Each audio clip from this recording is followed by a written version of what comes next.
Peace everyone, Unmask Art here and welcome back to the drawing journal.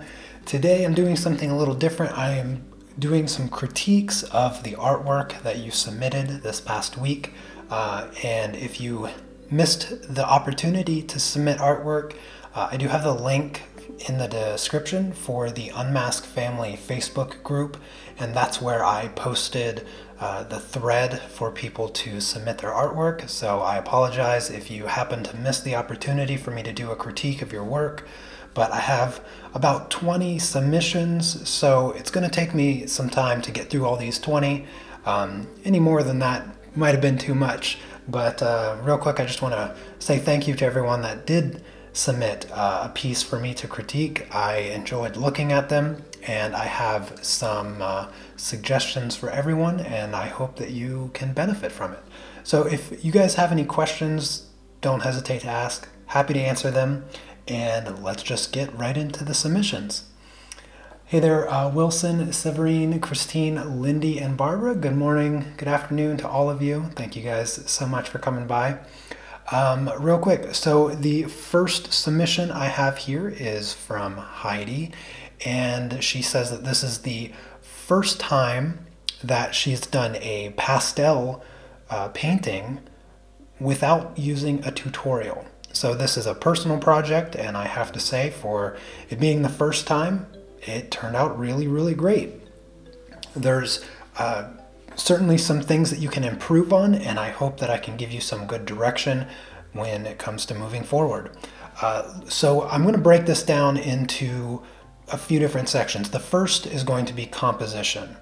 The composition is pretty good on this painting. There's a few things that you might want to think about in the future. The first being the rule of thirds. Now, the rule of thirds is a rule that is easily broken. It's more of a guideline rather than a rule that you should adhere to every time, but it's very helpful when you're doing portraits, and that does not change between portraits of animals and portraits of people. When you take a portrait of anything, of an animal or a person, there's a few different ways to compose it to make it feel balanced for the piece in general. And one of those ways is to just center it. So to have the center line splitting the face right down the middle, and then having the eyes on one of the thirds. So the eyes would be like the top third, most likely the top third. That would help compose it a little bit better. But I don't tend to, those kind of portraits, they don't tend to work as well, putting the face on a center line. What is more common is putting the dominant eye of the animal or the person on the corner of a third. So I'm going to try to break this up really quick. So let's say you compose this image on this plane here. So you have that, and then so let's just get rid of this side here. All right, and yeah. So if I were to get rid of that side, it's already kind of looking a little bit more uniform. Actually, you know what? Instead of deleting that, let me just fill this with white. So if we compose it like this. Now this is more along the center line that I was talking about. You have the center line here of this composition, and the head is pretty much in the center, and it focuses on the animal's face. So that right there already makes it a bit more balanced, because when you have all of this extra green space in your piece and there's nothing going on in it, it's just kind of this flat green. It's not visually interesting, because if you were to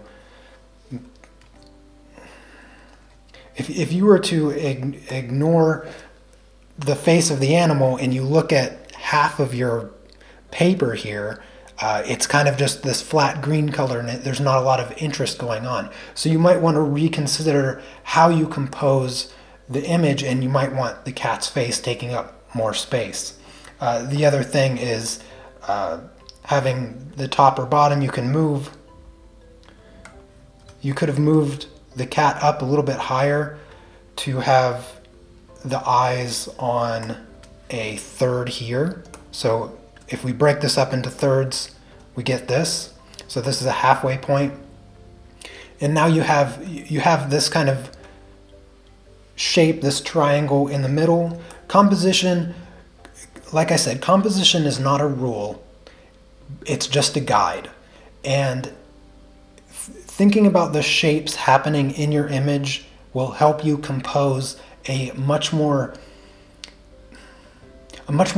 interesting or visually interesting piece of work. So keep that in mind when you're working with portraits particularly. If I were to remove the center line, if I was to get rid of this center line here,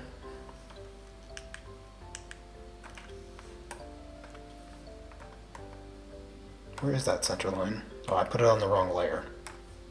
Anyways, so if I were to break this up into thirds vertically, this is the dominant eye of the cat. So I'd want to move that over to that line there.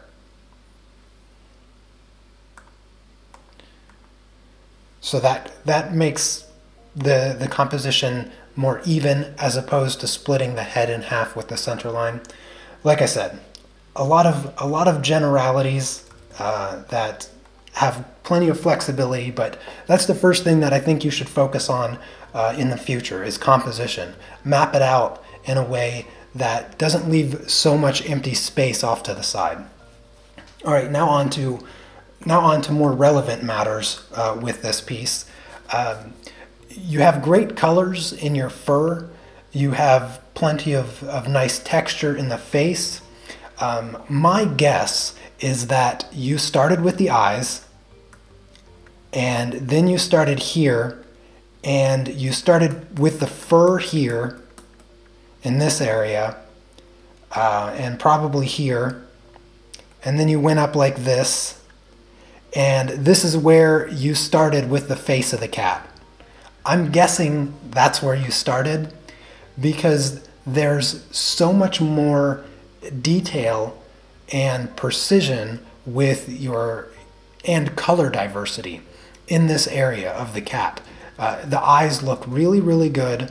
The nose looks like, the nose looks good. I think you probably could have darkened it a little bit to make the highlights a bit brighter and pop a little bit more.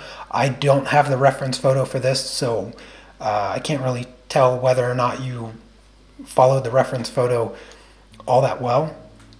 But what appears to be the biggest problem with the fur is all of these white areas. I know that what is this mountain lion? I know that mountain lions have relatively light fur colors, but I can assure you that they're not going to have white. Not that degree of white. So you're struggling a little bit with some color fear, and what could help you with that is just making sure that you establish a really, really clear color chart, color palette for the animal. This looks like pure white right here. Now this could be the photograph. It could be the photograph, but from my perspective, this looks just like too much white, way too much white. And I understand that you want those to look highlighted and bright, but that's not, leaving it white or using pure white is not the way to get them to look bright. A better way to get them to look bright is to go dark everywhere else, because those colors are just far too light. You have some great texture marks. I can see your directionality is going somewhat like this. It stays pretty consistent going this direction. The one thing that I don't see is these lines here. I know for sure that a mountain lion, the fur is not completely even. There's going to be longer hairs, but all of your hairs are too similar. They're too similar and they're too perfect. You have this very clear directionality in your fur, but you're missing the smooth transitions. Fur from animals, their fur around their eyes goes like this, wraps around, goes like this, wraps around. It does this swirl around their eye, and you don't have that swirl. The other thing is the transition here from the cheeks. That definition there that you have like on the cheekbones is much too strong. If you take some of these brown colors that you have these really nice brown colors, and you feather out that edge and make the face look just filled out, I think that it would look better. You have a lot of color diversity on the snout here in this area, but that same color diversity diminishes as you come up here, you come in the ears. You just don't have enough colors there, and it makes the cat's face look like it's been put together by different animals. Like this ear doesn't necessarily look like it fits on this cat. This ear is better, but the space here that you have inside the ear, it looks like there's just white and gray, which is just not enough color. There would have to be some other colors showing up. It's not convincing my eye that is a finished ear. It looks like it needs more colors. And same thing with this dark part of the ear. It doesn't really make sense to my eyes because the pencil strokes, or whatnot, pastel strokes, they look very long. They look very long, making the hair look significantly longer than all the rest of the fur on the animal. Whereas, as I had pointed out, all of your hairs look like the same exact length, which makes it look like this cat was perfectly shaved with a razor, or not a razor, but like hair clippers, to make sure all the fur was like perfectly the same length. And that creates an artificial look that won't convince the viewer that the animal is realistic. Hopefully I'm still making sense here. The other thing is the fur on the back here, all the rest of the cat, I understand that it's not going to be in focus, which makes sense. You want the focal point to be on the cat itself. But the problem that you're having here is that there's nothing in the fur on the shoulder and chest of this cat to let you know that it is fur. Anybody that looks at this is going to realize that that is the other part of the cat. But the problem is you've blended it so much that if you cover up the cat's face, you're not going to know what it is. So you need a little bit more, just a tiny bit more information in the rest of the fur to let the viewer know that they're not mistaken, that it is in fact fur. You have great colors here, but you have some larger shapes. You have some larger shapes that kind of stick out a bit too much. You have these very obvious triangular shapes, and then this part here is all basically one color. All of this space here, it just doesn't have enough information in it to convince the viewer that they're looking at fur.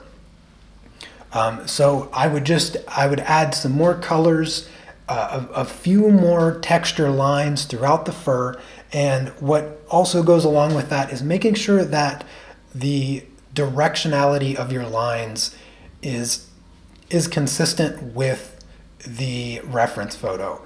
I imagine that the chest fur is going to have lines that kind of look like this, a little bit longer. The fur should be longer. And you want to make sure that those lines make sense and they match up and they flow together really nicely. If I'm not mistaken, this should be the shoulder of the cat right in this area. And it looks like the fur is bunching up there from what I'm trying to gather from here. So you're going to have like this arch like this where the fur is bunching up, and then it changes direction a little bit here as it is curling the other direction. And same thing with this. It might be bunching up a little bit like this. So you have these lines that I'm kind of seeing in the work, but it's just not showing up exactly right. The other thing is make sure you don't leave out the hairs that are going to go over the background. The top of the head just kind of like cuts off. This all just kind of feels like it's been removed, like cut out and then pasted onto a background. So don't be afraid to take some of your colors and bring some fur out a little bit farther into the background, just to make the cat look like it's in a scene. And then the other thing, the background, be careful with your color choices, because what I'm seeing with this is like, it looks like you may have been trying to match the background green with the eyes a little bit and kind of play off the eyes. But the problem is your background is so saturated with color that it's competing with the rest of your painting here. So you might want to tone down the background just a little bit. Maybe add some of the light gray and just blend it out a tiny bit so that it's not so vibrant. Because like I said before with the composition, you have half of your painting just this plain green background that's not really adding a lot of visual interest to the picture overall. So just be careful with that. All right. I apologize if I missed any of your guys' questions. I'll scroll back and try to see if I missed anything. Real quick, let me say hello, Andrea, Lone Wolf, Jeff, Marcy, oh, hello, Heidi, Lady Marigold, Sugary, Sebastian, Wicked Illusion, Rob, hello, Oksana. All right, I apologize if I missed you. Hello, Wendy, I see you as well. Anyways, I'm going to move on to the next picture now. So this is the next one, and this one is from Lindy. She used pastels and pastel pencils on pastel mat. So my suggestion on how to make it better. Now she does have the reference photo, which is helpful. First off, this is a really, really great painting as it is. It's very nice. I love the contrast in it. Let's see, let me just get a layer here. Now, compositionally, it's good. There's not a whole lot there I can really speak on. It's really great colors. I like how bold you went with the colors. It's certainly not an easy subject. I mean, it's all gold, and you got the brightness, you got the shine really, really well in this. There's one thing that sort of drives me nuts continuously as I look at this, and from my perspective, it looks like you might have freehanded this. I don't know, I could be mistaken, but if you did freehand it, you did a really, really good job. The only thing that has been driving me nuts with this is the shape of this bullet here. doesn't match. It stops working because it's curved. It does this curve that just doesn't work. So the accuracy in the drawing is just off like the tiniest tiny bit, but it sticks out a lot for me. It's not a deal breaker by any means, but this shape of the bullet here is just off subtly, and I see it, and every time I look at it I see it. Other than that, it's really, really well done. You captured the colors great. And I kind of like the way that you added the reflection here, because you have these almost puddle circles here that make it look like it's water. You kind of have these things here that make the ground look like it's wet. And I thought that was really cool. The reference photo, I don't see that happening in the reference photo, which is fine. I like that look. Now, where you could improve is you could actually go darker. There's some shapes here that I'd like to see you go pure black if you can. Because if you can go pure black in just a few of these spots on the bullets, you're going to make them look shinier, for one. You're going to make them look shinier and a bit harder. Because right now, with the if you limit your contrast there in your bullets, you inevitably make them look a bit softer than bullets are, you know, since they're made of metal. So try to bring in some pure black, and I think you're going to be perfect here. Just adding a little bit of getting a bit darker with your values is just going to make everything pop out even farther. Yeah, unfortunately, there's not a whole lot I can say about this other than fantastic job. It looks really great. Be very careful in the future with any particular drawing mistake, because once you have a foundation that is somewhat inaccurate, no amount of color can fix that. So just be careful with that. This bullet just drives me a little bonkers because it curves. It's a curled bullet. So yeah, just be careful with that in the future, and try to go a little bit darker. You know, maximize those values, maximize them. But excellent work, excellent. All right, so next up is Tina. This is first attempt at pastel painting, and most of you will recognize this because this is project 1 in my Intro to Pastel course. And goodness, for it being your first pastel painting, I must be a pretty good teacher. It looks really good. You have great colors. There's a few mistakes that I see, but I mean, for it being your first time, it's really great. It's really great. So where can you improve? So the first thing, be careful with your horizon line.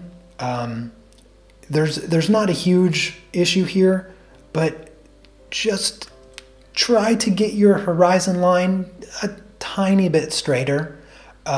There's not an issue with a horizon line that has some bumps in it. Just make sure that those bumps don't go like this. It doesn't have to be perfectly flat. It just has to be straight. When your horizon line would work not being straight if this part matched this part perfectly.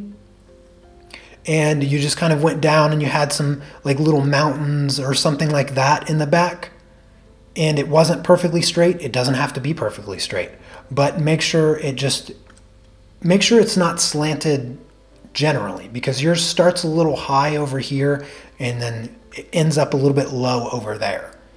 And that would be fine, but there's no indication that it has a reason for being like that. So just be careful with your horizon line in the future.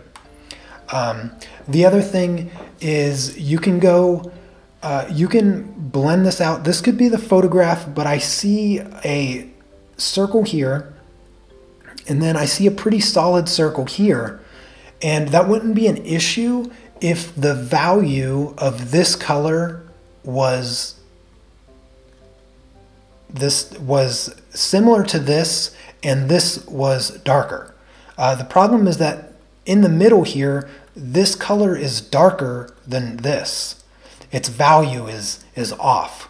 And it creates this weird circling effect where the sun is that is just a bit wrong. So just try to blend those colors out a little bit more.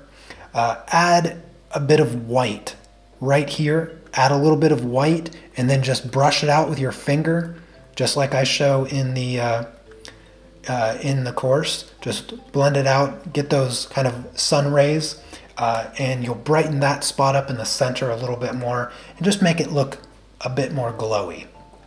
The other thing, so as this may be your first kind of landscape painting that you've tried, just keep in mind perspective.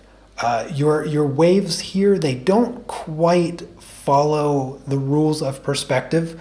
You're pretty good here. This wave line is coming like this. This wave line is not really following any rules. It's a bit too wavy, but the general line of it is kind of going like this, which wouldn't be too much of a problem.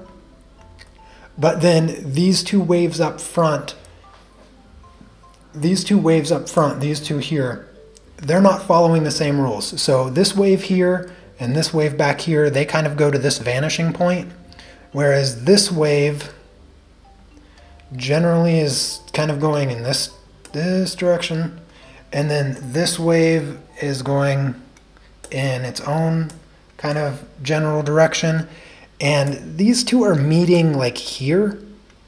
So you have two different vanishing points that aren't working. So just make sure that those waves are going back to the same direction. So be very, very careful with that. Another thing is that you don't have to make the waves stand out so much. I noticed there's a really clear line that goes at the peak of the wave all the way, and you don't have to do that. You could mitigate it a little bit and have it broken up, like maybe you'll just have a little bit of a line here and maybe some down here. This one might stand out a little bit more, so you have a little bit more of a line. This one might just have a line here and maybe a line over there. So don't feel like you have to draw that wave out all the way. Just make sure that they're all going in a very consistent direction that doesn't break the rules of perspective. Just know that they can't meet over the horizon line, for one. They will never be able to meet up here, so you can't use this as your vanishing point for the wave. The vanishing point has to be on the horizon line, okay? Just keep that in mind. Great colors. You got the colors really, really well here. One of the other things, just a tiny bit off with it, is the reflective highlights from the sun. So the reflective highlights from the sun should fall along this line. So they'll start back there and they'll kind of go like this, right? They'll follow this kind of triangle shape. As they get closer to you, they get wider and wider. That's the perspective working again. But what I see in yours is that the highlights kind of go like this. They're kind of curving over like this. So this is, having a highlight here is fine, but make sure that it's coming all the way over here, because you want the triangle to be symmetrical with the center of the sun. Okay? That's how you get that. That's how you get the highlights looking like they're coming from the sun. All right? So just be careful with the placement of those highlights. And then, I mean, yeah, it looks pretty good. You have a bunch of little highlights kind of drawn up and showing the shape of the wave, which is really, really great. But don't just use one color, and don't feel like you have to use only a highlight color. If you would have done the same thing, but instead of using the white or the light gray or whatever, maybe you used a bit of the blue, and you used the blue to create some of those lines in there. So don't just use one color. Use a variety of the colors. Maybe you have a bit of this purple in here. You know, you can bring in some of that purple to show that directionality of the waves and get a variety of colors while also enhancing the texture and the detail. But I mean, for your first pastel work, the sky colors are really great, very vibrant. So you did a good job. Keep it up. All right, moving on to the next one. Doing these critiques, it's very difficult for me to interact with you guys on chat. So I apologize if I missed any of your guys' questions. Let's see. I just want to scroll through and make sure I didn't miss any questions. Make sure you tag me if you have questions, okay? So next up is Jason's lovely flower here. And he says that it's his first attempt doing flowers. And used pencils for the detail. The background is the Faber-Castell soft pastels. The foreground flowers and leaves are the Carbothellos. He was going for a more impressionistic look, but is interested in knowing how he could have made it look more realistic. Okay, well, I'll tell you right now that this is not impressionistic, okay? It's far too detailed to be impressionistic. What I would have imagined seeing if it was impressionistic, I would have imagined something looking a little bit more like this. Probably about that scale of detail if it was impressionistic. So if you're going with impressionistic, don't touch your pencils. Kind of an easy way to get your work looking a bit more impressionistic is to never downsize your brush. And I know you're using pastels, so think of it, you're never going to use anything other than the soft pastels for impressionistic pastel work, because pencils are for details. And impressionistic work doesn't have that scale of detail. It's kind of like trying to do an impressionistic oil painting, but you're working with like a number 4 round brush. Doesn't make sense. It's counterintuitive to it being impressionistic. So just use your soft pastels, be loose. Getting impressionistic work is about getting the colors, getting the composition, and just getting the values, like the contrast, the overall contrast of the image. For this to look more realistic, since it's already much closer to realism than it is impressionism, the first thing is that the sky is a little bit too flat, right? So this color of blue, let's change that color. This color of blue here is like the same exact color of blue here. So the scale of difference The scale of difference from going here to here is the same, and it has a lot of space here, right?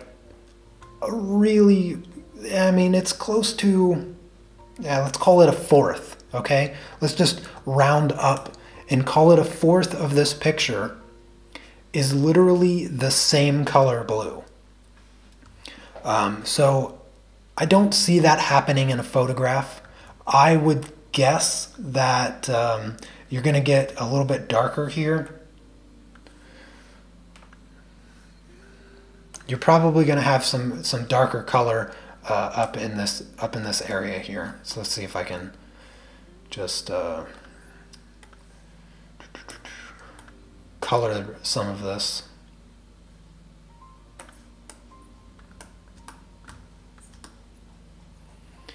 So if you just had a little bit more color range up at the top here,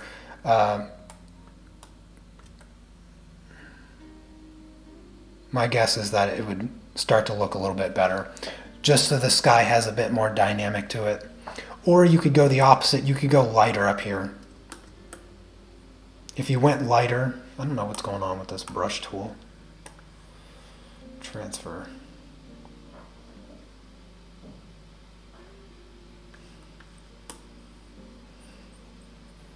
I wasn't going to do any coloring actually today, but if you went brighter, it'd give the sense that there's a sun up there, something lighting the sky. Anyways, so try to avoid that, because that's not going to be the case in realistic looking work. Just try to get my brush back. There we go. The other thing is these blends here in the background. My guess is that this is a tree. That's my guess. And I can still see a lot of very obvious indications that it's pastel. So you're going to want to make all of that softer. All of that softer in the background.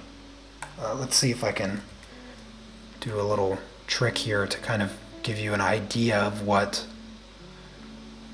that would look like. So if I blur this, just mask. So if the background was a little bit blurry, what it's going to do is it's going to bring more attention to the foreground. Right?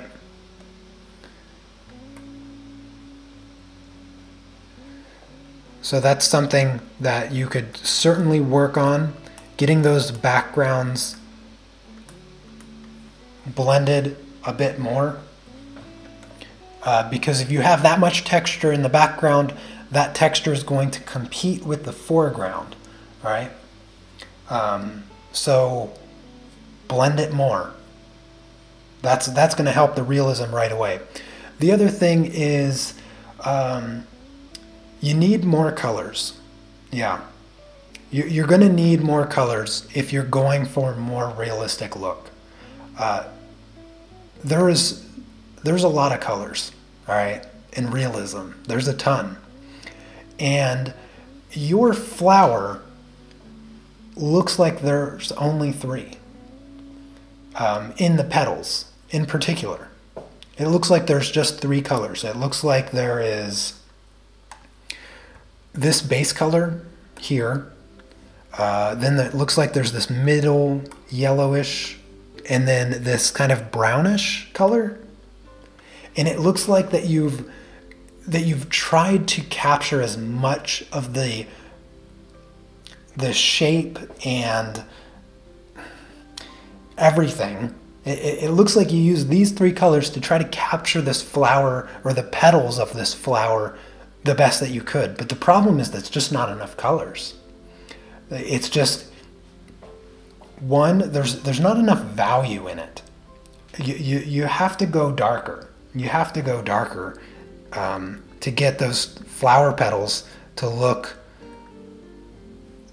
curved, right?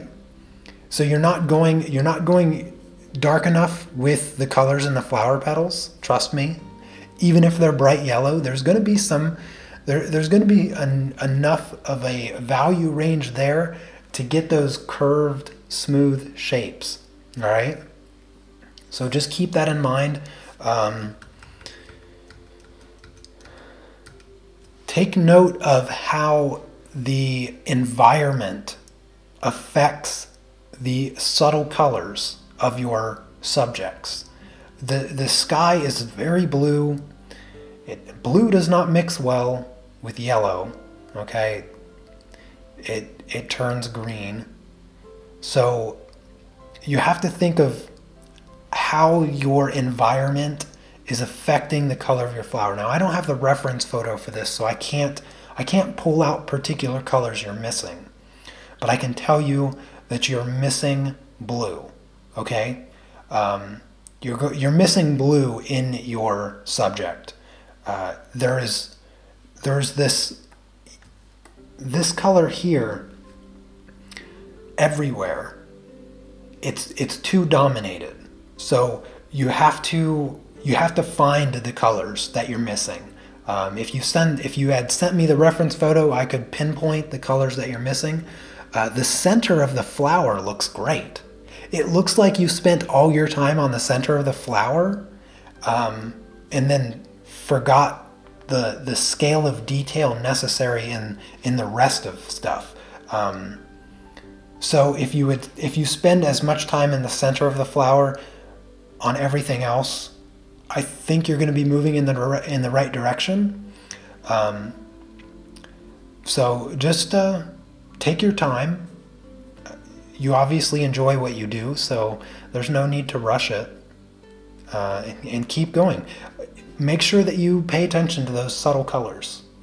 Those subtle colors are really, really important. And don't be afraid to go darker in your shadows.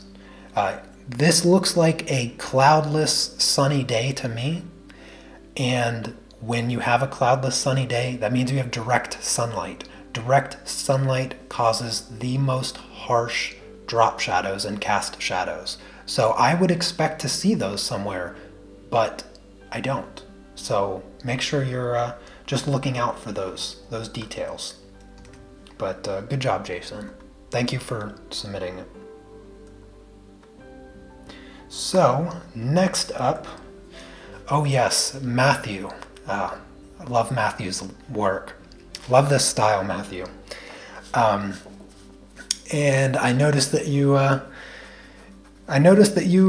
were looking for that ninja purple, and I have to say that your skin looks very, very nice. The drawing looks really, really great. There's not a ton that I think you can reasonably expect me to critique on this. So it's a bit not fair, but there's a few things. There's a few things that I think that you could further improve on. Your skin looks really, really great. I definitely see the addition of the ninja purple in the shadows, which really gives your skin a much more alive look to it. It looks much more alive, so really great job on that. I think you can go darker. I think that you can go darker. The shadow on her neck, I think you can go darker. Don't be afraid, okay? Don't be afraid of that. Compositionally, it is perfect. I wouldn't change a thing about it. So the skin, don't be afraid to go darker. Composition is great. So let me nitpick, okay? Because that's what you're forcing me to do with such a fantastic piece of work. The first thing that I'm going to say is her necklace. Why does her necklace look like it had shifted a little bit to one side? Like this looks like the center of her chest here. It's hard for me to tell.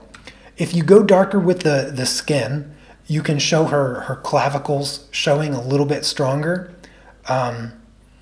which will orientate her shoulders right. For me, it looks like the necklace is off center. Okay, so I think you could have moved that so that it was more center with the chest line, because this is kind of the curve of the chest that I see, that being her center there. So the necklace being off center, it bothers me a little bit.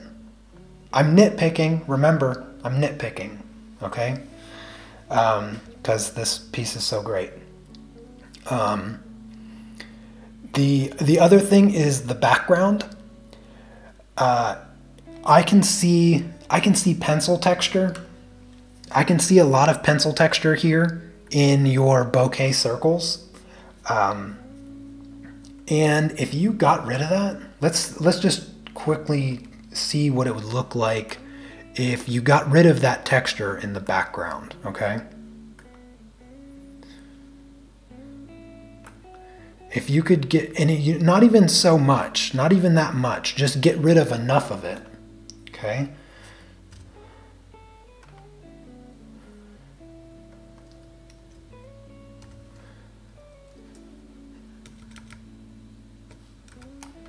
So I'm just going to blur out the background,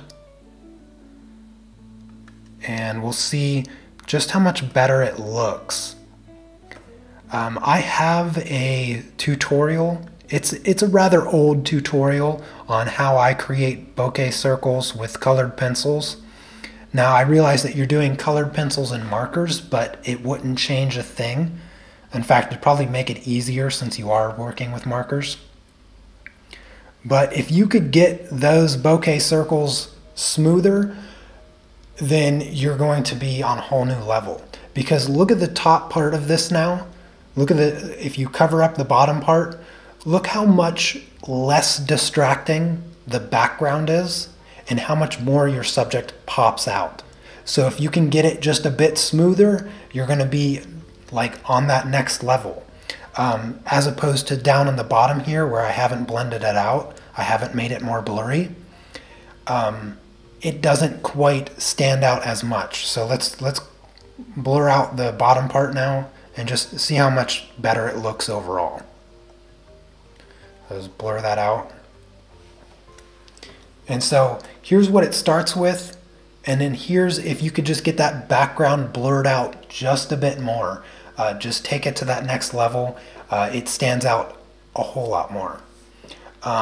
And also if you blur it out a little bit more, it might not be so saturated, because the saturation of the background is competing with your main subject, and it's making they're kind of butting heads a little bit. So try not to saturate it too much, especially if it kind of looks like a robe.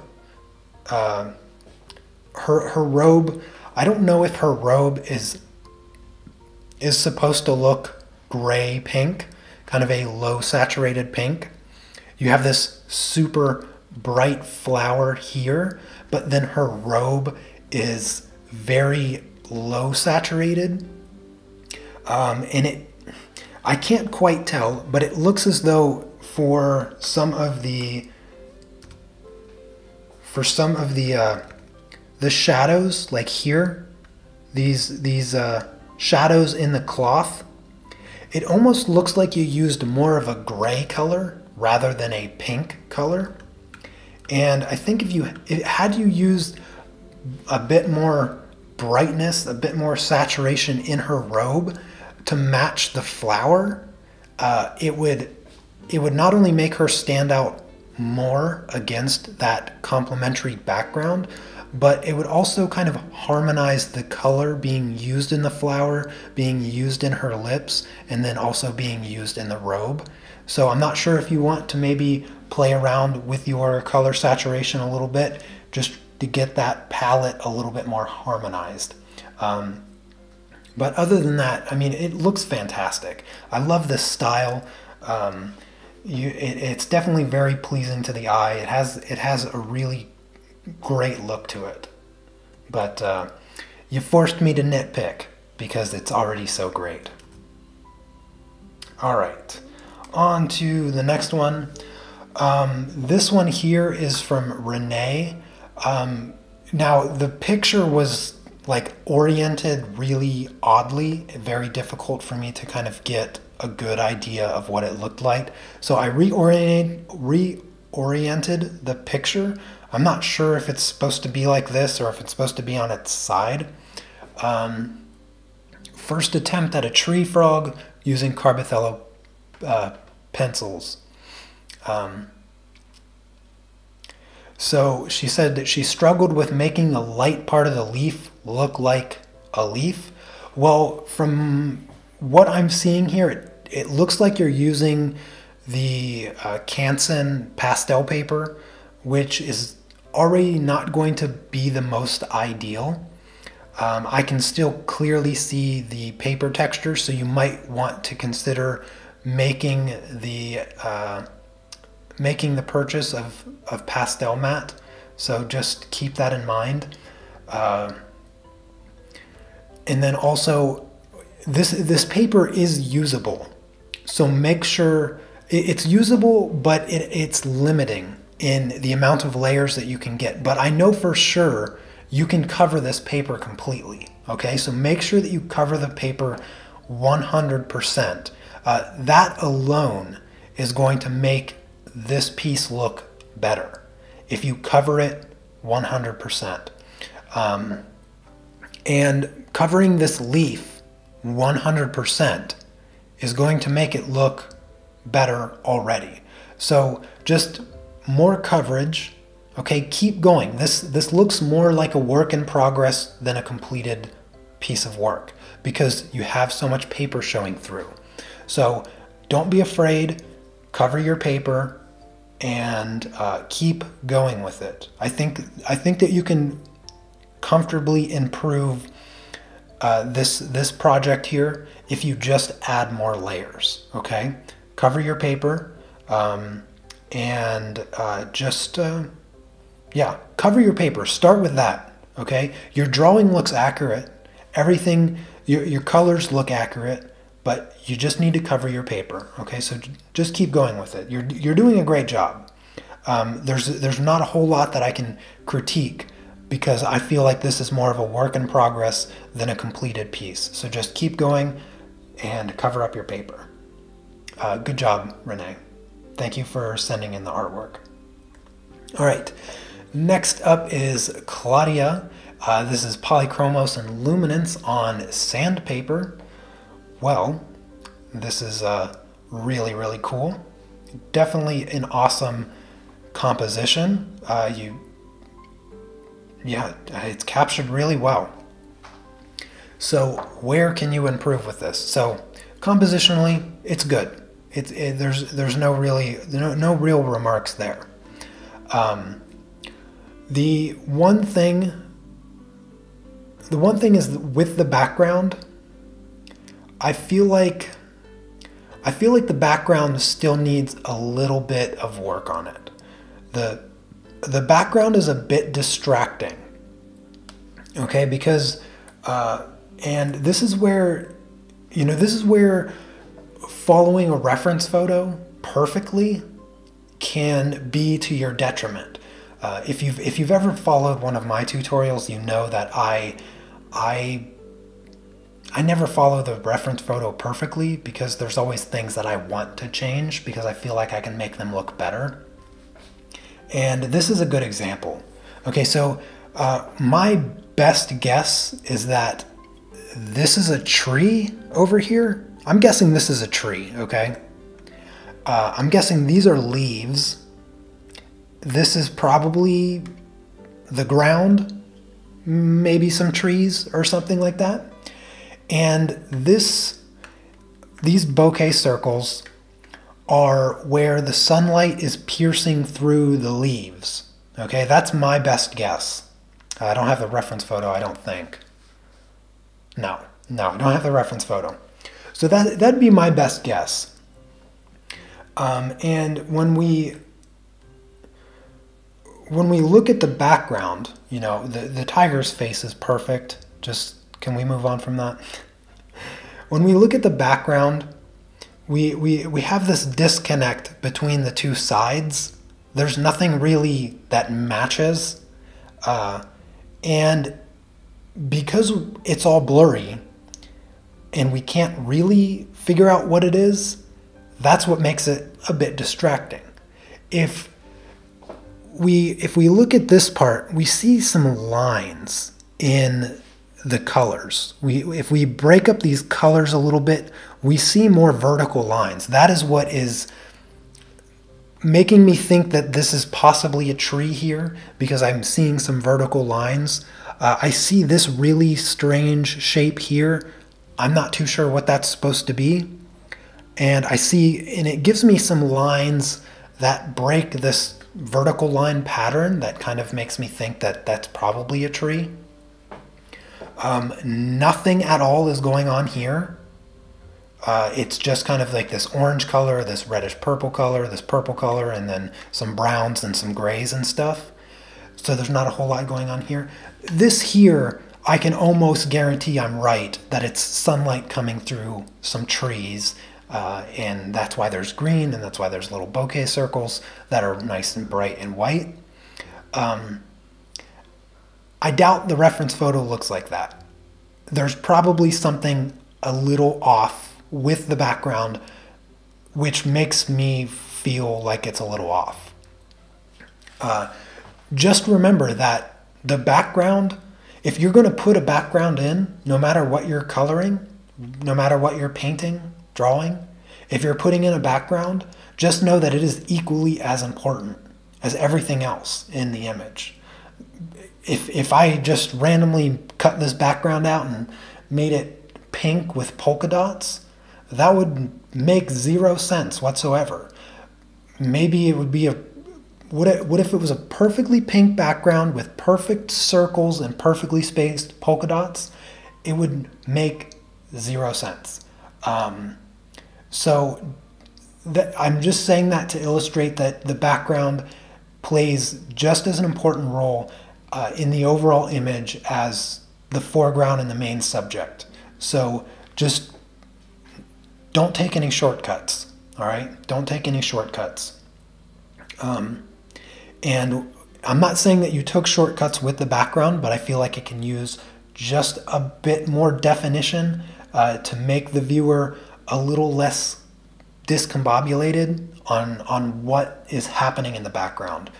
If you can't properly display what the background is meant to represent, don't include so much in it, so much of the background in your image. If you were to remove the tiger is not even half the picture. It's probably a solid third of the entire surface area of the paper. So that means 2/3 of your drawing doesn't make any sense. So just be very, very careful. If you're going to include the background, just know that it is just as important as this level of detail in the tiger's face. Okay? The tiger's face, like I said, it's like perfect. It has a great expression. It has great texture. The contrast looks good. The colors look good. It looks great. The ears are really, really great. I love seeing all the little hairs come out of the ears. It looks like you spent a very considerable amount of time on the face of the tiger. However, I can't say the same for the rest of the tiger. Okay? This is a very, very common thing that I see, and it's what I see in my artwork from the past. We start something, we're excited about it. We're like, oh, I'm going to do these tiger's eyes. I'm going to get all this detail, and I'm going to make it look really, really great. You get the face done, right? You get the face done. You spent like 12, 15 hours painstakingly going over the detail, adding the little specks right where you see them, making it look really, really great. And then you get to the less exciting area of the drawing, right? You get, okay, well, I'm right by the face, so I'm gonna get all these details in here really good. I just finished the face. I'm feeling good. And then you get here and you're like, well, I mean, I don't really want people looking at the arms, right? I don't really care that much about the arms and the paws and stuff.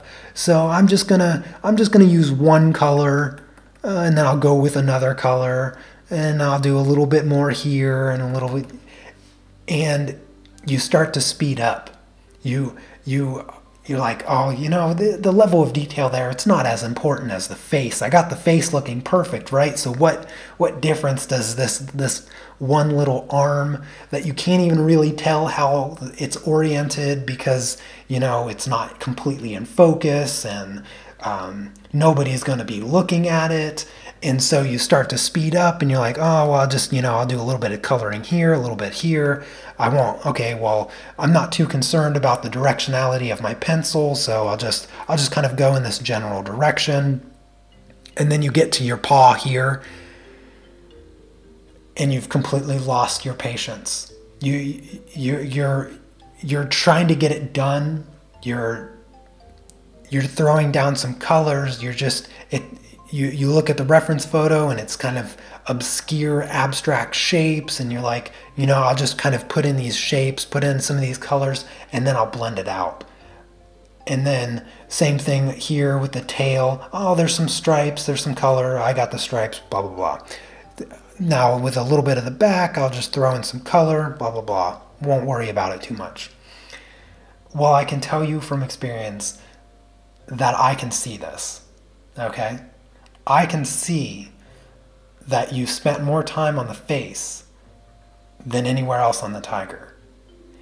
And just like how the background is important in kind of working with the entire picture overall, and if you were to change something about the background, if we were to make the background pink polka dots, it would just destroy the image because it's important. It's something that complements your subject in a way that it's required to look the same scale of good that the face looks. So don't lose your patience, okay? I know the struggle, okay? I know what it's like to draw a tiger's face like this, that good, that level of detail, that level of precision, and want to get everything else done, okay? You can't do it. You can't change your pace. If you change your pace, you change the level in which you are coloring at. You just can't go faster because it looks easier, okay? So avoid doing that. Fortunately, you can just continue working on this, you know? Retouch the shoulders, the arms, definitely that right paw. Go back to your reference photo, capture it the way it looks in the reference photo. Take your time. You're 95% complete, right? You're 95% complete. You got the hard part done, okay? You got the hard part done. The face.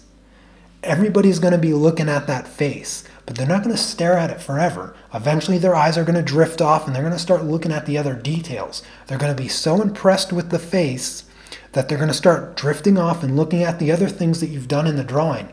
They're going to go right over to that right paw and be like, what happened there? So don't lose your patience, all right? This is a really fantastic colored pencil drawing, all right? It's great. Don't lose your patience. Go back to it. Make it look right. You can make that right, all right? Fantastic work, Claudia.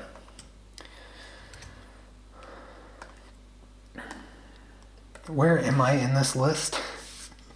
These critiques, I love doing these critiques, I really do. But they take me forever. I really hope that you guys are enjoying today's drawing journal. These critiques take me forever, but I love doing them. So hopefully you guys are enjoying today's live stream. I need some water.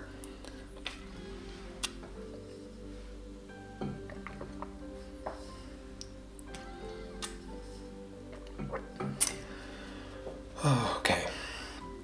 All right, the next one is from Helen. She drew her daughter on Fabriano paper using polychromos, luminance, and Prismacolor. So colored pencil portrait. Well, this is a really great portrait. I really like the style of this portrait. It has a very soft feature to it, right? There's nothing really harsh about it. It almost looks like it was painted in watercolor.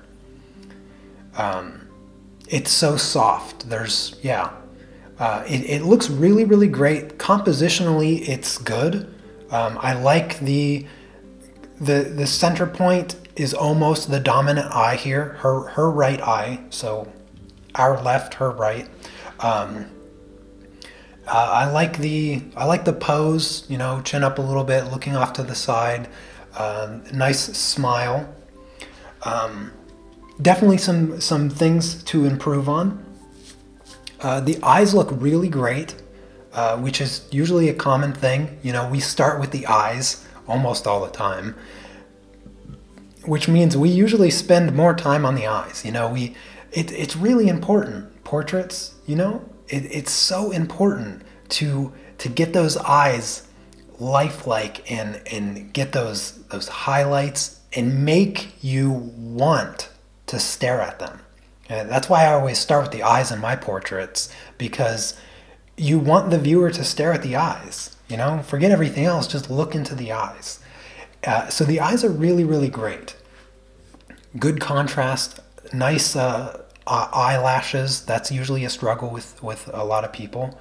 So there's not a whole lot I can say about the eyes other than that you did a really good job capturing the eyes.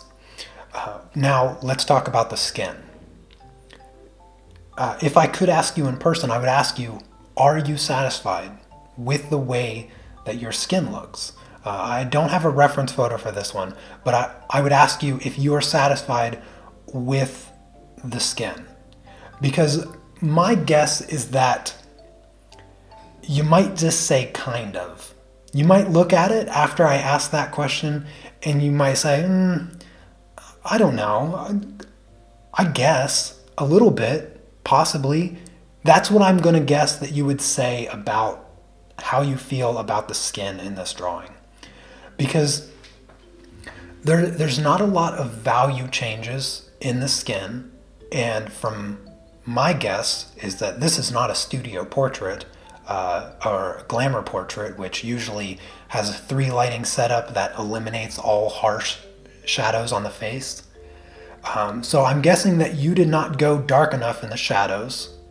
The neck looks very unnaturally well lit. We have this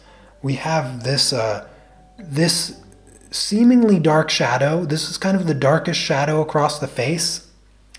But then almost by magic, this is not dark at all.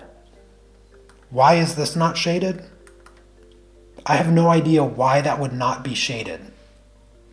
So my best guess is that you were afraid to go darker on the skin. Okay? You need to break that color fear. I know it's hard, so it's going to take some practice. If you have the reference photo, study it. This is something that I tell my students all the time. When I go through my process, when I teach you guys through my tutorials on how I do things, the one thing that's almost exclusively left out of those tutorials is all the stuff I do before I start recording the video. I look at my reference photos a lot. I don't touch a pencil. I don't even touch a piece of paper. I just look at the reference photo. I make sure that I know what is happening in the picture so that I can replicate it, okay? If I were to look at the reference photo and I see a shadow on the neck that is darker than the color I see in this drawing, then I know you did something wrong. And If you don't quite recognize that, then it tells me that you're not studying your reference photos enough, okay? So take the time to study the picture. Ignore what it's a picture of, okay? It's not important that it's a portrait. It's not important that it would be a picture of a flower or a picture of a tiger or anything. The only thing that you need to concern yourself is what the colors are. If you see this shape where there's a shadow, who cares what it's of? What's the color going on here? What color is it? Know the color, then you can replicate the color. And that will help you gain the confidence you need to get rid of color fear if you just study your reference photos, okay? So that's going to be the first thing, because I'm guessing you're not entirely satisfied with the way the skin looks, because it's not quite dynamic. It's not quite lively. You have some nice pinks. You have some nice pinks happening in the shadows here. Some nice reddish pinks and stuff. But then, what about this part? All of this?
How long has the sound been off?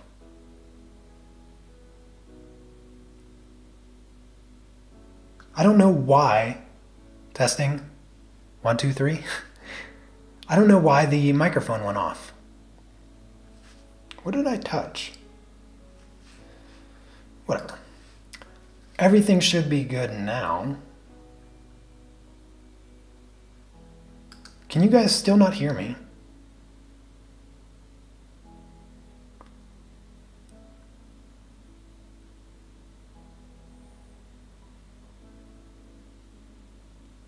I'm gonna wait to make sure you guys can hear me. 2 minutes.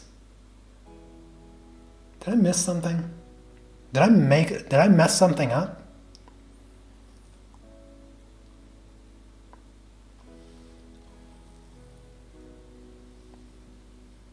What is 2 minutes?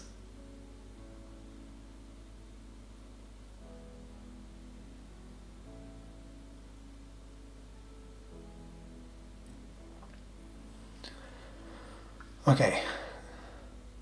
Sound is back. Awesome, awesome.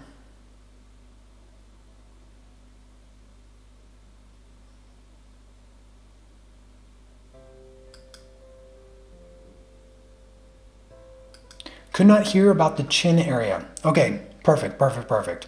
All right, so what I was saying is that the chin area and a majority of the skin in the forehead, the nose, it looks like there's 2 colors, okay?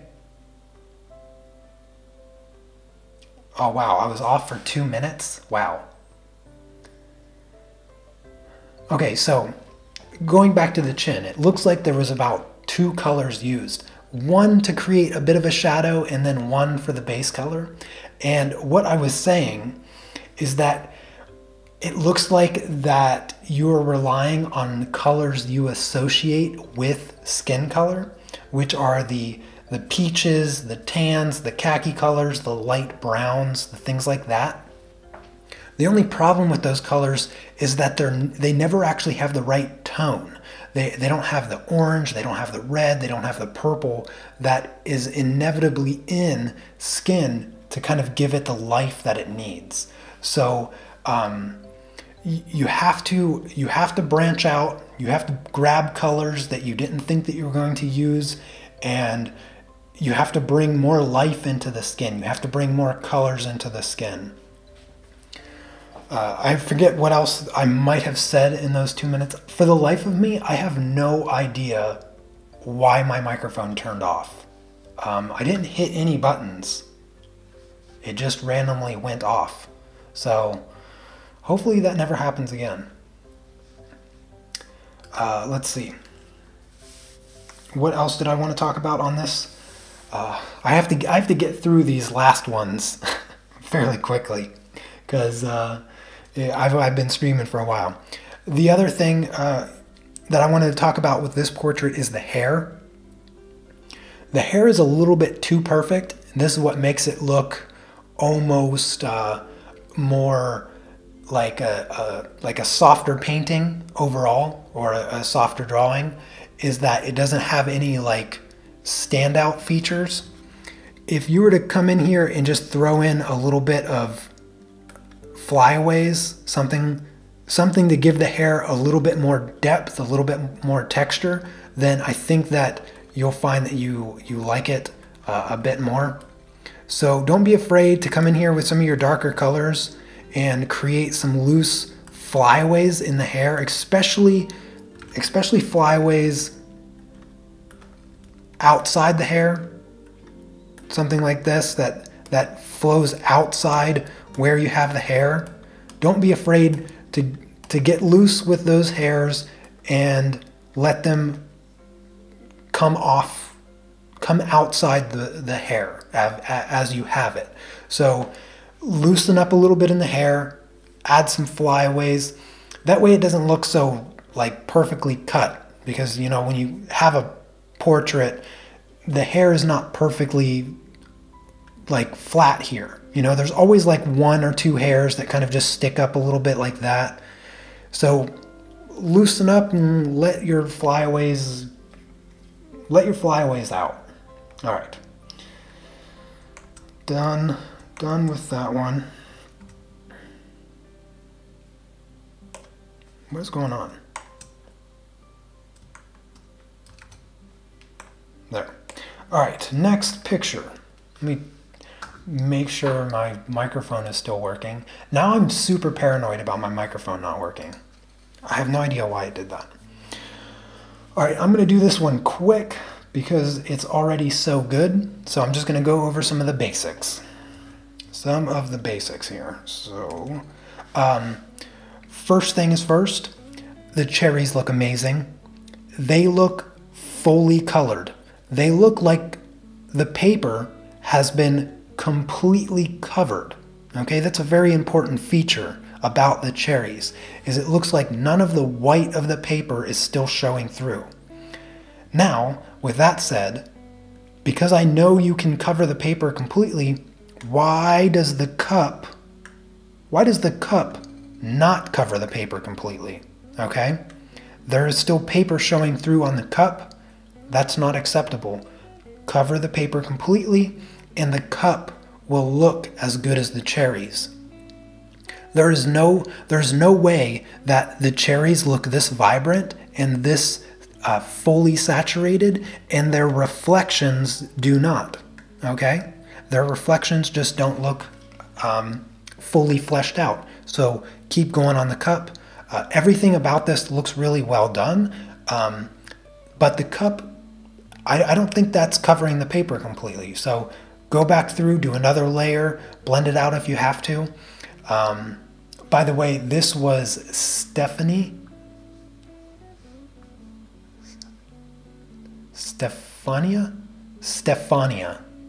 Oh, I think that's how I pronounce it. She did this with Prismacolor on Fabriano smooth paper. So yes, keep going with the cup. it's a great drawing. The other thing is make sure all of your lines for the wood grain are correct.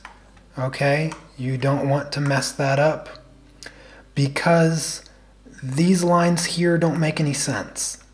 Okay, be careful with that. When most people won't pick that up. Okay, most people won't pick up this very subtle change in direction of your wood grain. But these things pop out to me so quickly, I can't help myself. So be very, very cautious with perspective. Don't break the rules of perspective if your drawing establishes a very obvious perspective, okay?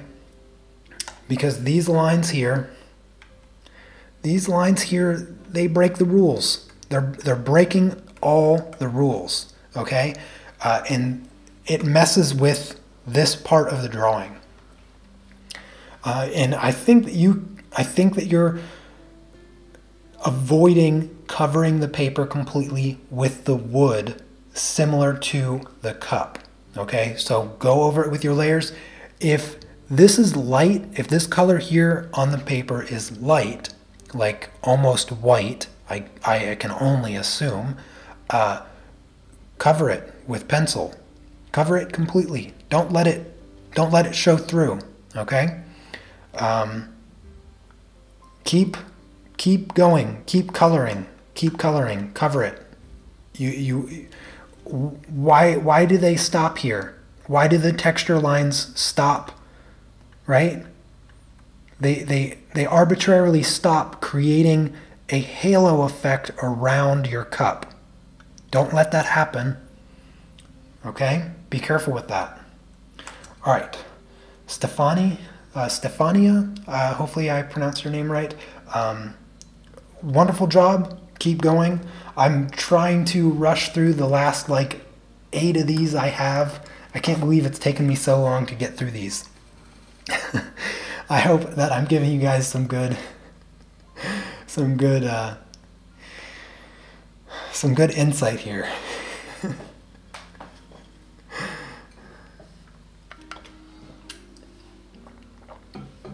Yes, Oksana, it does. Does go back to the background, the wood grain. I see it immediately. These things stick out to me so fast. I almost wish it didn't, so that I can enjoy people's work better. Let's see. This one is from Christine, I think. Do I have it? Yes. Let's see. So Carbothello pencils, Conte sticks. First time, okay? First time using pastels.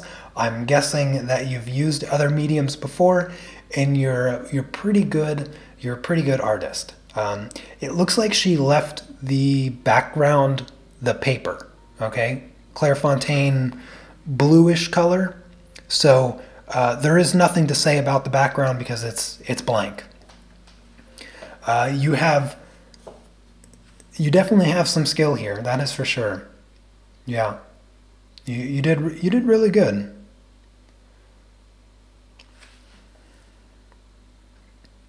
Did really good, Christine.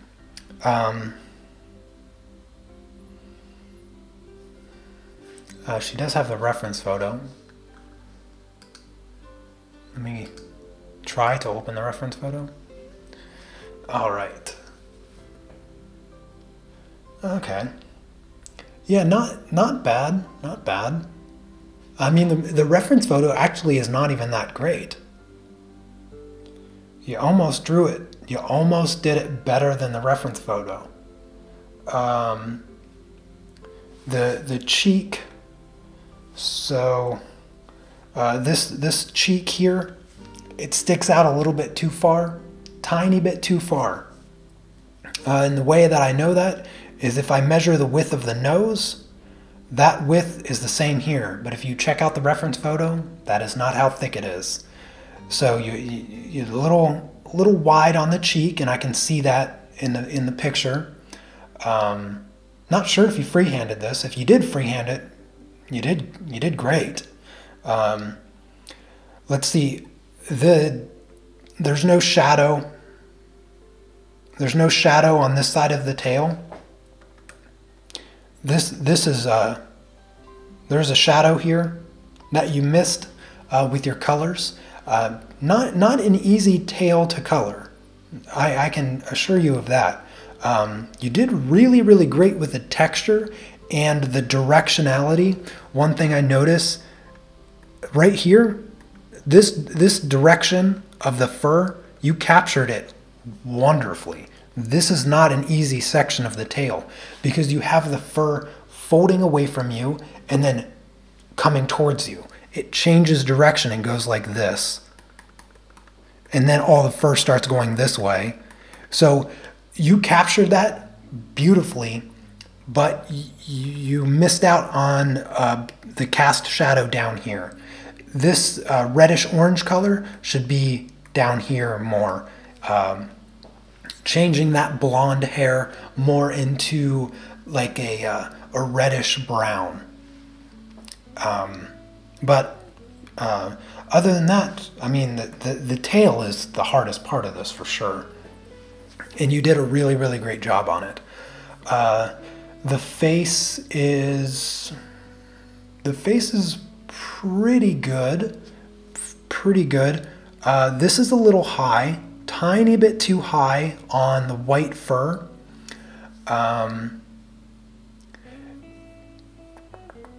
Need a little bit more of a mouth. The fur around the mouth has a bit more of a darker gray charcoal color. So a little bit too much white fur, pure white fur. Right here, there needs to be some more brown in that white section that's curling down around the face. The eyebrow, the white eyebrow is a little bit too thick. So just careful with that. The ear color, okay, the color inside the ear, the fur there, needs to be a touch more brown. There needs to be a little bit more brown in there. The ears are just a bit too pure white, okay? So just be careful with the fur that looks bright, okay? Be careful with that. It's not always as bright as we kind of perceive it to be. The whiskers off the face, they're a bit too thick. I know it's really, really hard to sharpen pastel pencils. I know this. They're just a little bit too thick. I don't really have much else to say there. The whiskers are just a bit too thick, and it makes it stand out just a bit too much. So try to get your pencil sharpened a little bit more, and don't be afraid to like go really slow with it. You don't have to do like a big sweepy motion to get them in there. So yeah, just be careful with that. The tree is pretty good. Yeah, the tree is pretty good. I feel like you could go a little bit closer to the texture there on the tree. It's close. Yeah, it's close, but if you were to blend out that layer where the bark is missing just a tiny bit, because what I'm seeing more of is the texture of the pastels being applied to the paper as opposed to texture that you want showing up because you specifically drew it there.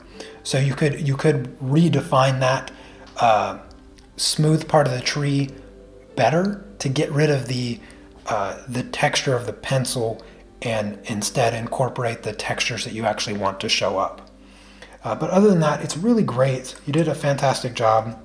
Keep it up. All right, up next is Tatiana. This picture is just great. This is just there's nothing to critique. It's really, really great. I love the choice of the toned paper. The portrait, the dual portrait going on here is just so friendly and lovely. I love the way that it's more realistic here in the faces, and then you let it turn into a drawing. You come down here, you can clearly see the pencil strokes, and it just fades into the paper wonderfully. Honestly, there's nothing to change here. There is nothing to change. What I might suggest, only because I think it would look kind of cool, is what if you took a color? Okay, so you're just working monochromatically here. What if you took a color, I don't know, maybe some pretty blue or something like that? And I'm gonna try to get something that looks relatively good. If you were to just take a color around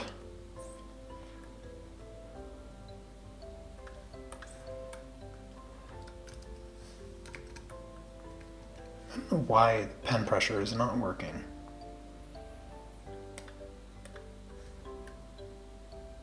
See how the pen pressure is not working?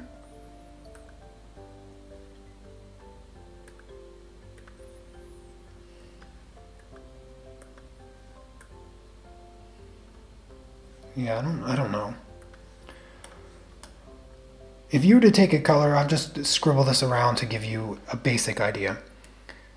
I like to do this when I work on toned paper, but if you were to just to surround your subjects with a bit of pencil strokes of a particular color, I think it will really set off everything else going on. It could be fun to try it, but you don't have to. Otherwise, it's perfect. I wouldn't change a thing. I need to move on to the next one. This one here is from Jenna, and let's see. She's very new at doing anything art related. Well, I have to say that it's pretty bold to do something this big with colored pencils. Prismacolor on Bristol paper. Landscapes with colored pencils, there's nothing easy about it. There's just nothing easy about it. Colored pencils, they don't have the option of going broad. Oh, Andrea, thank you so much for the super chat donation. I almost missed it. I really, really appreciate that. Thank you so much. As I was saying, colored pencils, they don't have a broad stroke, right? They're always just the tip of a pencil. So you can't do like big sweeping motions that you can with painting or with pastels, which lends itself really, really well to doing something like landscapes. Can't say that I would recommend even doing landscapes with colored pencils, but if you are inclined to doing landscapes, you're going to want to work on your drawing skills before you start diving in too much to color, because the biggest issue with your landscape is the perspective of it. You have this body of water here. Let me change my brush back really quick.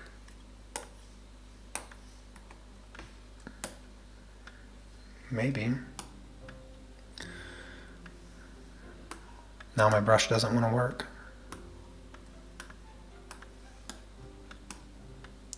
I'm coloring on something, but what's wrong with it? Oh, that's why. Yes, so what is going on here?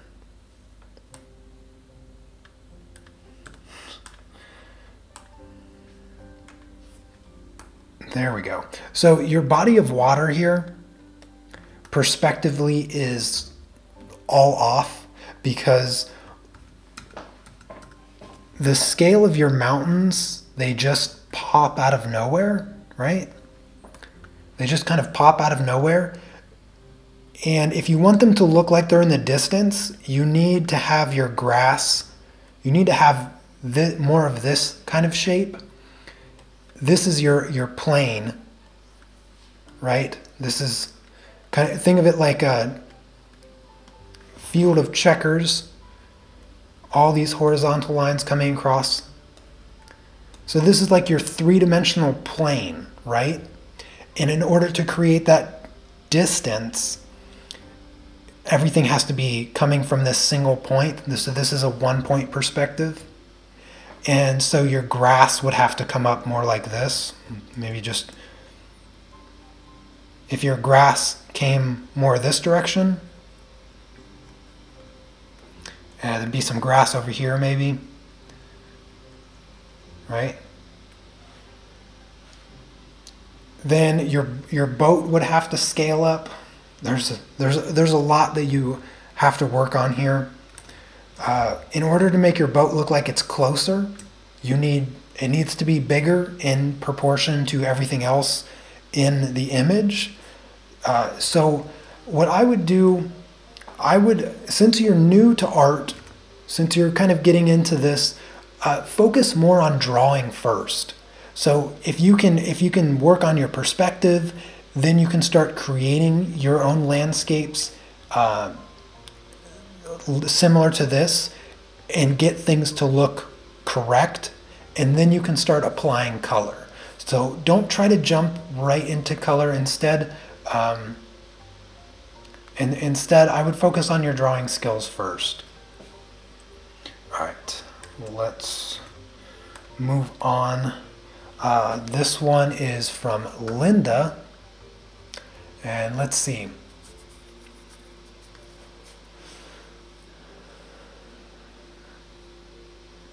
First attempt on pastel matte using an alcohol wash, Carbothello pastel pencils. Okay, so real quick, composition good, colors good, background. Now I talked about like the importance of the background and it working well with everything.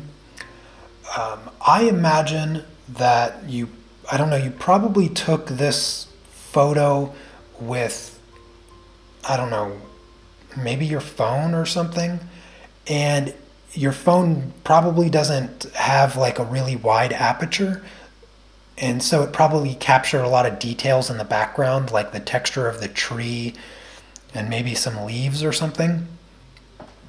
So it doesn't have a really shallow depth of field to kind of pull the objects out. I'm just making a wild guess here because I'm trying to find any explanation as to why your background has so much texture. Because the background, so there's two ways to separate a background from the foreground subject. The most common way, and probably the most important way, is the value of the colors. So when you're working with landscapes or working with subjects with backgrounds, in order to make the background separate the subject, you have to lower the value in some way, value saturation.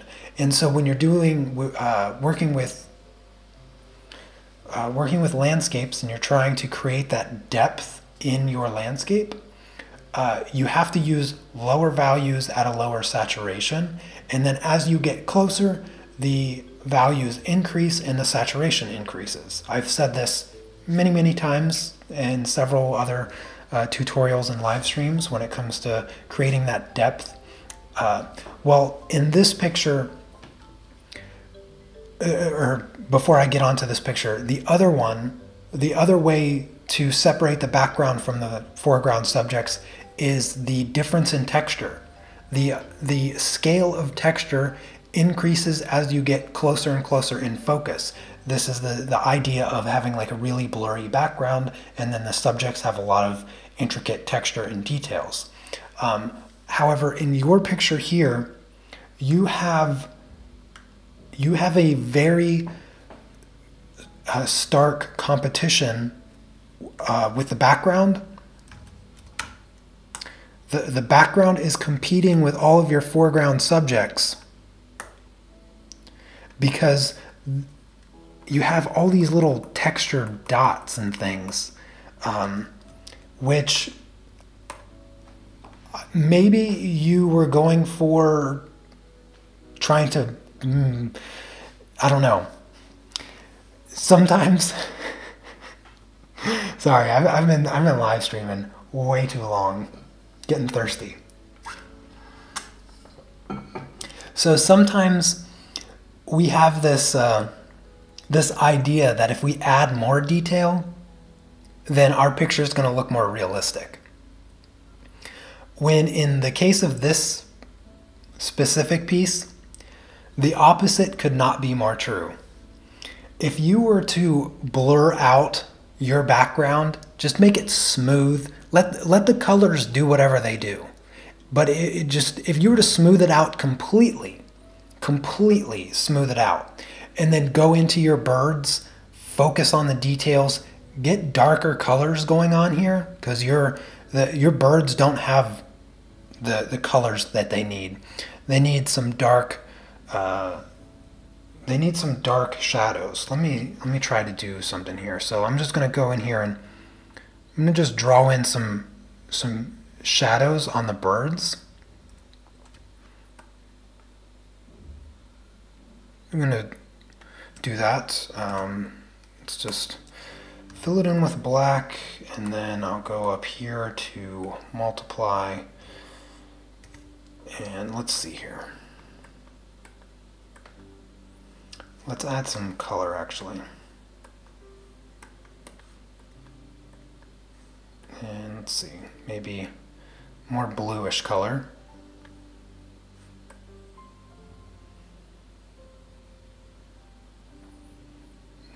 Yeah, maybe something like that. All of a sudden your birds pop out much more. You don't have dark enough values in your foreground subjects to pull them from the background. The background is really competing with the main subjects. So get rid of all of the texture in the background, because it's way too far away for our eyes to even recognize or want to recognize what it is. The background's not what you want your viewer looking at, so just get rid of it. Remove the texture. All these little dots, I'm not sure what they're supposed to be, but they're preventing the viewer from focusing on these gorgeous birds here. So once you've smoothed out your background, just focus all of your attention on getting the focal point more interesting to look at. But compositionally, it's really good. I like the picture. I love the colors. Just keep working on it, Linda.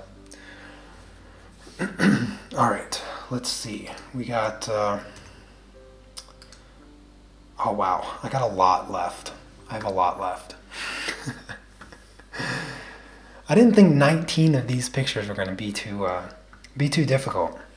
All right, I'm gonna go faster. I'm gonna go faster through these last 6 here. Okay, this one here is from Vash. This is really well composed. I like this composition. I really like the color choice in the butterflies. I'm not a huge fan of the green background because color-wise, it's not working. You have a triadic color scheme here. You have yellow, orange in the fur. You have green in the background, and then purple in the butterflies. And that triadic color scheme is not working because the saturation level in the background and the saturation level in the butterflies is too high. There's too much saturation in the background for the butterflies to stand out well enough. So let's the background really quick. Aside from it being oversaturated, it looks really well done. It's very smooth and it looks really well out of focus, which I think would be what you're going for here. but the saturation level just looks too high. The butterflies, there's nothing to say about the butterflies. They're perfect. The colors look really great. You could probably even go darker with the colors in the butterfly just to help them stand out more. But the jaguar here, the jaguar looks unfinished. Okay, so you mentioned that you struggled with the jaguar in the pale areas. Yes, it looks incomplete. It looks incomplete. I imagine that you used a reference photo for the jaguar. And what I would suggest, go back to the reference photo, study the reference photo, because I have this idea that the colors that you have colored in particular, the colors around the ear, the back of the ear and here, I'm guessing those colors aren't dark enough. I'm guessing the colors aren't dark enough on the face. And if you get those colors right, if you get those colors dark enough, you're probably going to have a little bit more confidence with the colors going on in the lighter areas of the face. Study the reference photo. I have a tutorial called How to Color Everything, a guide to making an effective color palette. Check out that tutorial, take your reference photo over to pixel art, or if you have Photoshop, take it into Photoshop. Study your reference photos. That's going to be the number one thing that's going to help you move along in this picture. Everything else looks great. You know, if the colors were fully saturated in the jaguar, then maybe the background wouldn't bother me so much, but the background just looks too saturated for these butterflies to stand out in any significant way. But yeah, that's what I'm going to say. Just study your reference photo. Let's see, this one is from Beth, and she did this with Rembrandts and Carbothellos.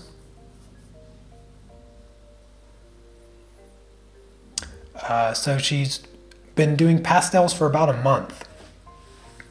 Well, this is really, really great looking. I love the colors, love the composition. Everything is working really well, and it's very obvious that you have drawing skills, as you have mentioned.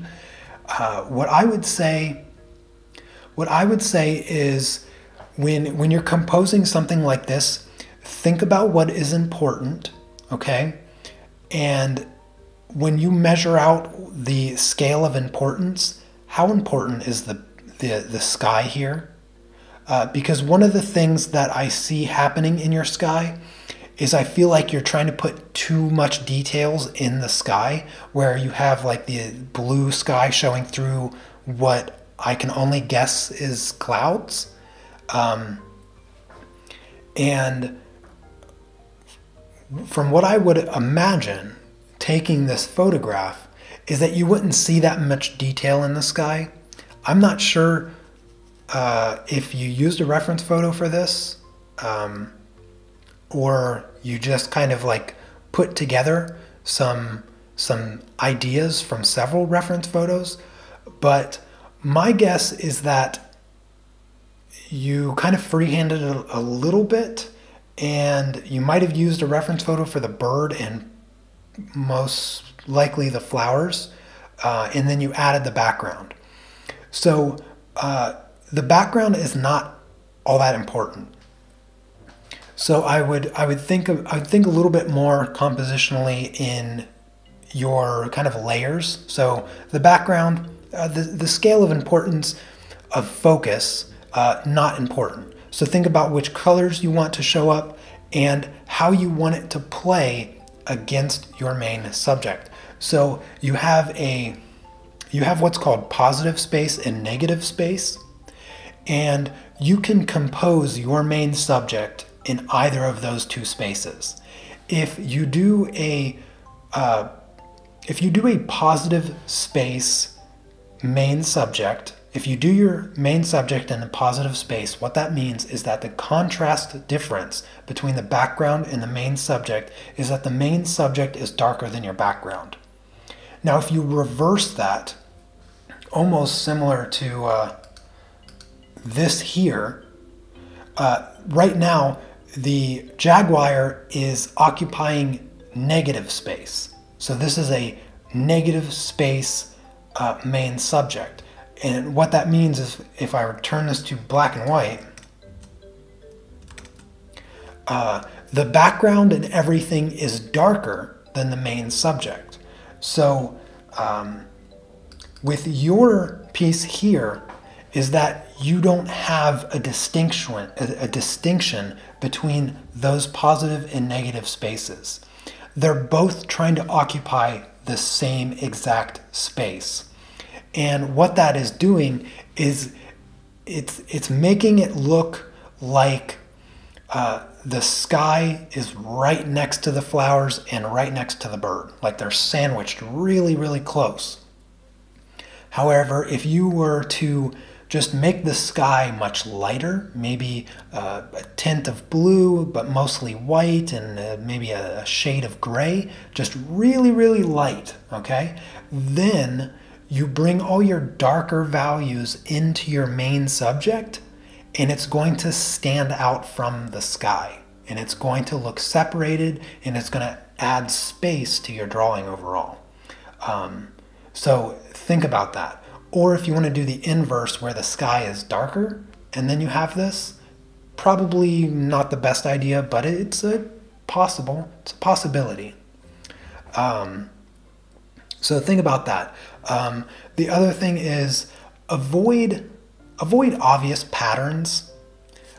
Your flowers look a bit too uniform, so just try to avoid that a little bit. That will make your flowers look a little bit more natural. If you're using a reference photo, try to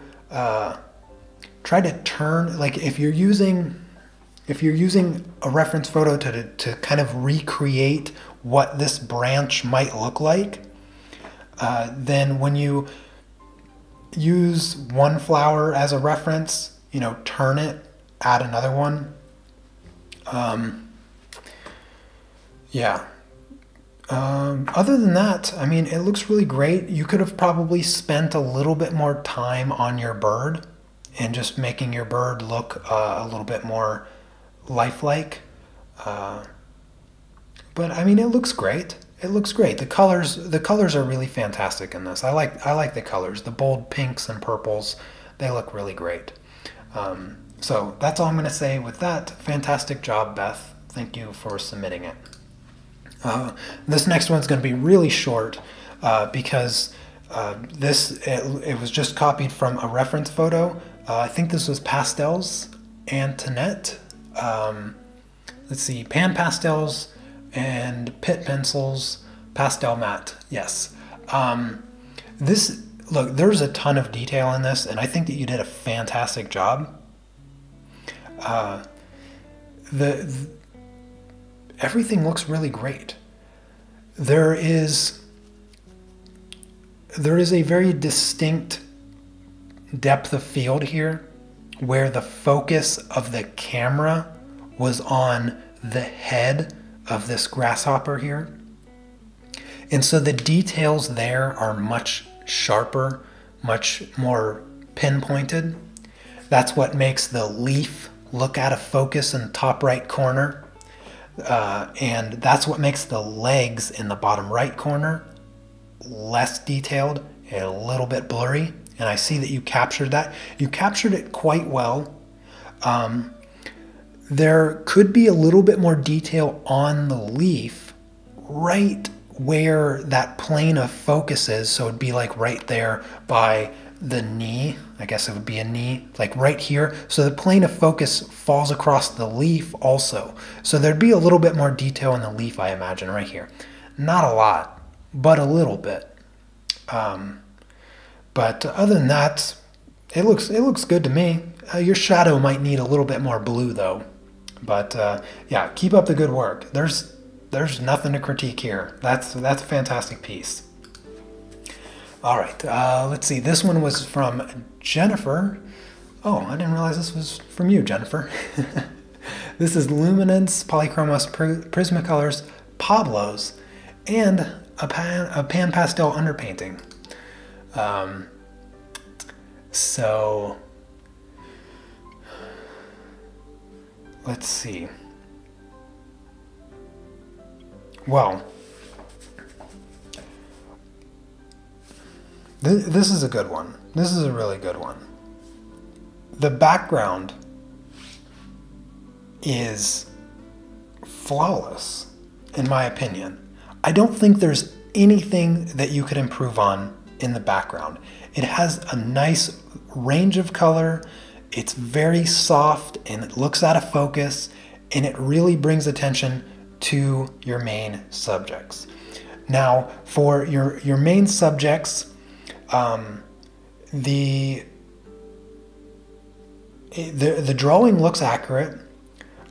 His right hand and his left hand on her shoulder, something seems a little off there with the fingers. Not too bad. I think it's more the color, because the skin, so that leads me into the skin. It's very two-dimensional. The skin is very two-dimensional, which tells me you're a little afraid of messing this project up, which means you are afraid to go too dark on the skin. And what it ended up doing is leaving the skin looking very two-dimensional. If I were to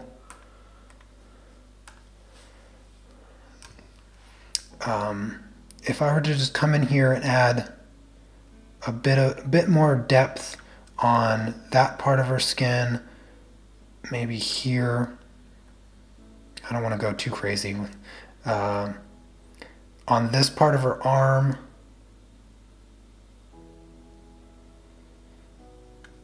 let's say maybe this side of her face.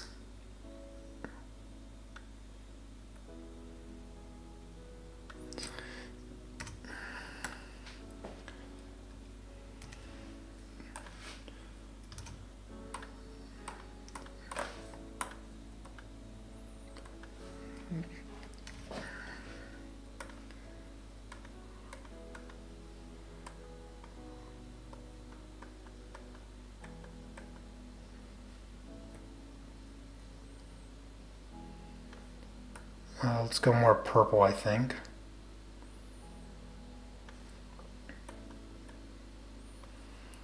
So this is very crude to put in the shadows like really sharp like that, but you can see that it adds a bit more roundness to like her arm here. It adds that curvature because the shadow gets darker. It makes her face come out a bit more because the shadow on her neck is darker, so it brings her chin forward, making her face a bit more three-dimensional. And you can see that the same issue happens on his face as well. It all seems just a little two-dimensional, and so by going darker with the shadows, you'll see that you can get that dimension a bit better. But yes, this is absolutely a lovely picture, and you did a fantastic job on it. You can get more dimension by going a bit darker in the skin. Let's go to the next one. This one here is from Megan, and it's just a collage of really, really good graphite portraits. Megan, I should be getting critiques from you. Okay, your portraits are really fantastic. There's nothing to critique here. There's literally nothing to critique. One of the biggest things that I see in graphite portraits from less skilled individuals is that they don't cover the face. They don't cover the face with graphite. They usually leave it paper, and then they just use the pencil to get in the shadows. But what I see here is that you know that that's wrong, and you have covered the face with graphite, and then you pulled out highlights, probably with an eraser, and then you darkened the shadows. That's how you get the depth. That's how you get the depth. So anybody looking at this, that's how Megan has gotten the depth in her portraits, her graphite portraits, is that she's not just leaving the skin the white of the paper. Okay, she's covering the skin, and then she's pulling the highlights out. And that's how you get that three-dimensional look with the graphite portraits. Everything here looks fantastic. I hope to see more of your work, Megan. Keep up the good job. All right, and we are down to the final pastel painting. This is from Patricia, and let's see, not finished. Okay, so this is more of a work in progress, which is good because there's room for improvement here. The one thing that concerns me a little bit is the color you chose for the background. Okay, backgrounds are tricky, and we have to be careful with the colors that we choose for the background. I don't think it's the color of the paper. It's on pastel matte. I don't know if pastel matte comes in that blue, but I'm guessing you chose that blue and you colored it blue. I'm not sure. I can't tell, to be honest with you. But that blue is not working with this portrait as it is. Okay, there's things that you could do to probably help bring it together. Most likely it's going to be a drop shadow for the dog. So like a little drop shadow. That would probably help bring, I don't even know where that's going. That would probably help bring that color of the background together.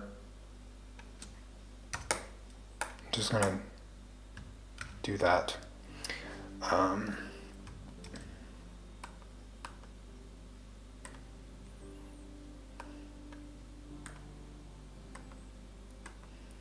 There. So a little bit of a drop shadow will help plant that dog into the paper a little bit more organically. The eyes look great. The one thing is you're doing a lot of white fur here, and you're just leaving it too white. You have some nice grays. You have some nice gray colors right in here. Just bring those into this white fur, not like that. Let's see if I can get a... Just bring them in, follow the direction. Make sure you're following the direction. You're doing really good here with following the direction of the fur. Keep doing that. Cover it up. Cover up the white. Just keep adding layers. With this part of the face here, let's grab this. So you have this curvature. What is going on here? Oh, I'm on the wrong layer. You have the fur going like this very, very consistently. Check your reference photo. I'm guessing you're off a little bit with this curve. It doesn't quite look correct to me. Follow that. Pay very close attention to that directionality of the fur, because it's very tricky. It's very tricky. And don't be afraid to cover up your background with some loose hairs. Remember, don't keep it flat and smooth. It doesn't look right. Let some hairs come out from the dog. Probably not to that degree, but yeah. You probably should not have put the collar in. It's very distracting. since you already have the color in, there's no going back now. So you're going to want to make sure that the level of detail that you have in the collar here, you're going to have to make sure that you put in that same detail in the fur that surrounds that collar. You just need to keep going. You're going in the right direction. The fur here looks good. Just keep going. You know what you're doing. Yeah, just keep going. Fantastic job so far, Patricia. It looks good. Just keep going, all right? And consider a drop shadow to ground the dog into the image. But anyways, that's actually going to be it. That's it. That's the last picture. I apologize if I missed any of your guys' questions or lovely comments. I was really focused on, doing these critiques, and it's tough to go back and forth between the comments in doing this. So I hope that you guys learned something. I always enjoy doing these because it covers a lot of different subjects, and a lot of different techniques, a lot of different general ideas that you can use to improve your own artwork and all of that. So I hope that you guys found it beneficial. I will post another available critique in the Unmask family Facebook group, which if you're not a family member yet, I have the link for that in the description. I will probably do another critique in a couple months. I'm not going to do them like every week, because then this is what I would be doing every week. So I'll give you guys some time to finish some new artwork, and I look forward to seeing it. So yeah, I'll post a critique soon, so make sure you join the family. Yeah, that's going to be it. I hope you guys enjoyed it, and I will see you next time. Take care. Peace.